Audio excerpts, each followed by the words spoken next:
This is Bruce Lee, getting his arse kicked by Kareem Abdul-Jabbar. Yeah, the basketballer, known for his hook shots, not really his fighting skills.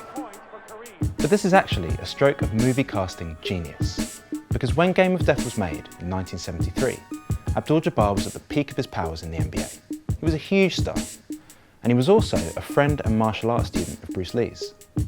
What the makers of the film hit upon is that Kung Fu, like basketball, was and is massively popular with black audiences. Bruce Lee is, wait a minute. Are you playing ping pong with nunchucks? And you might have already noticed this, because Kung Fu references have been prevalent in black culture for almost half a century. And I'm not just talking about the US. I also spent my teens idolising Bruce Lee and Jim Kelly. So what is it about Kung Fu films that speaks so strongly to black people? This is the iconic start of the Shaw Brothers production, the company responsible for some of the biggest titles in Hong Kong cinema history. It's the beginning of Five Fingers of Death, the first Kung Fu film to get a proper US release in March 1973. And along with The Hammer of God, also known as The Chinese Boxer, which came out a few months later, it blew open the US market. Through that summer and autumn, many more films came out. In fact, around 30 Kung Fu films were released in the US in 1973 alone. Among them were some of Bruce Lee's most celebrated films, The Big Boss and Fist of Fury. He's unstoppable, unbeatable, unbelievable. They were mostly released in New York at the budget grindhouse cinemas of 42nd Street because they were cheap, often running back to back and on repeat. Attracted by the cheap tickets, many young black men and women found themselves in the cinemas being introduced to these new, exciting, fast-paced films where the hero wasn't a white guy. They call me Mr. Tibbs. Apart from the brilliant Sidney Poitier, black heroes were almost non-existent in Hollywood. I mean, of course, there were blaxploitation films, but they weren't the best portrayal of blackness because they played on negative black stereotypes. But the appeal wasn't just about non-white heroes, because the themes and storylines were also easy to identify with. In Fist of Fury, also known as The Chinese Connection, the hero faces discrimination by a gang of Japanese karate thugs who are intent on persecuting him, his friends, and his martial arts school. Set in 1940s Shanghai, the film reflects real tensions from Japan's colonial presence in China. And this was a regular storyline.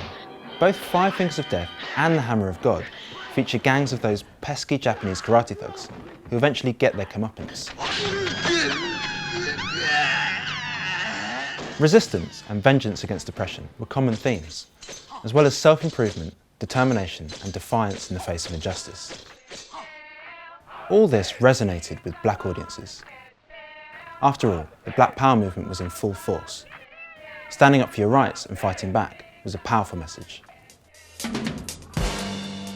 1973 culminated with the big blockbuster release of Enter the Dragon, which saw Bruce Lee starring alongside blaxploitation star Jim Kelly.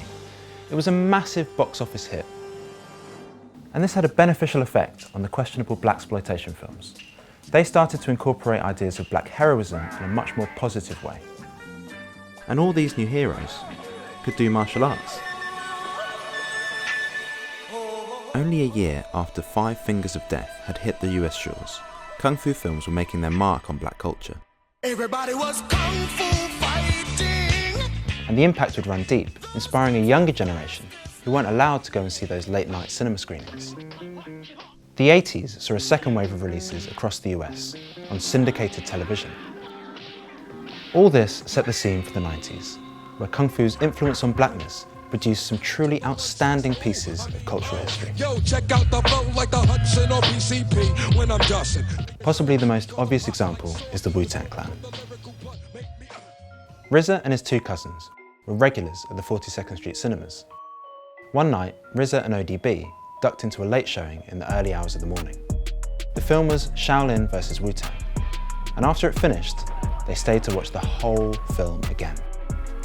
To this day, it remains RZA's favourite film. A game of chess is like a sword fight. You must think first, right? Before you move. RZA noticed parallels with his own life. Kung Fu battles were a lot like rap battles, about honour and reputation. My style is better than your style. You know what I'm saying? So we the Wu-Tang. Our style is Wu-Tang. We'll go out there and chop anybody heads off when it comes to battling on the mic, you know what I mean?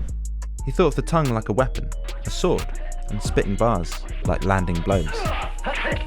Wu-Tang is a sword style. We utilize our tongues against guns. We just flip flows with lyrics that chop. What better way to define his crew, who were trying to make a name for themselves in hip-hop? I thought I saw a pretty cat over there. We studied the discipline. They was sharp. Everything was like precise, man. The moves, the way they was thinking and all of that. They all was dealing with loyalty, love and trust, honor, brotherhood, you know, so that's the only thing we really carrying out. But beyond the Wu, the 90s and noughties gave us a whole new cast of arse-kicking black heroes. There are loads of examples of this, so tell us who we've missed out in the comments. And more recently, there's Master Kisu, who was the chief martial arts director and consultant for the animated series Avatar: The Last Airbender. And Rich and Tone Talluega. They were influenced heavily by Kung Fu in their dance choreography for the Get Down. And then there's Kung Fu Kenny. We first saw him fighting Jackie Chan in Rush Hour, and now he's been reincarnated as Kendrick Lamar's alter ego. For me, Kung Fu and martial art films reflected the kind of power and agency I wished I'd had. It was like imagining you could turn the tables on society, rise up and fight for what's right.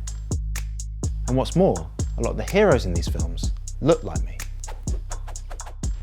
These messages of self-improvement, community, loyalty and resistance is what attracted so many fans within black communities.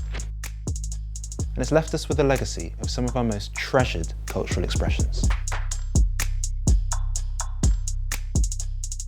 There's so much I didn't have time to talk about, but I've put my sources and further reading in the description if you're interested. I also want to shout out to Eric Eddings from the Nod podcast, who did a brilliant interview with RZA about the origins of Wu-Tang. There's a link for that too. But finally, I want to hear from you guys. What do you think about black audiences' homage to Kung Fu?